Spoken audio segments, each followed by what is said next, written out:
পাচ্ছেন খুবই ভালো কোয়ালিটির একটি dream box, paper dream box. এই যে দেখেন, এই বক্সগুলো কিন্তু এখন বর্তমানে অনেক ট্রেন্ডে রয়েছে। খুবই ভালো কোয়ালিটির কিন্তু এই বক্সগুলো আমাদের কাছে কিন্তু দুইটা সাইজ অ্যাভেলেবেল রয়েছে। এই যে এটা কিন্তু 1000 ml অ্যান্ড একটা 500 ml এর দুটো বক্সে কিন্তু লিড সহ আপনারা পেয়ে যাচ্ছেন।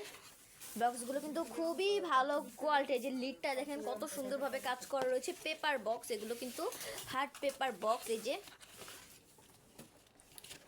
প্রতিটার সাথেই কিন্তু আপনার লিড পেয়ে যাচ্ছেন। খুবই ভালো কোয়ালিটির এই বক্সগুলো। এই যেটা 1000 ml এর। আপনারা যারা এই প্রোডাক্টটা নিতে চাচ্ছেন অবশ্যই কিন্তু স্ক্রিনশট দিয়ে আমাদের পেজেন্ট বক্সে নক করবেন। আমাদের মডারেটর আপনাদেরকে সাহায্য করবে। খুবই ভালো কোয়ালিটির এই ড্রিম বক্সগুলো। এই প্রোডাক্টগুলো আমরা ঢাকার ভিতরে এবং ঢাকার বাইরে সব জায়গাতেই ডেলিভারি দিয়ে থাকি। খুবই ভালো কোয়ালিটির এই বক্সগুলো। এই যে দেখেন, দুটা সাইজে কিন্তু খুবই সুন্দর। তো আজকে এই পর্যন্তই। সবাই ভালো থাকবেন, সুস্থ থাকবেন। আসসালামু আলাইকুম।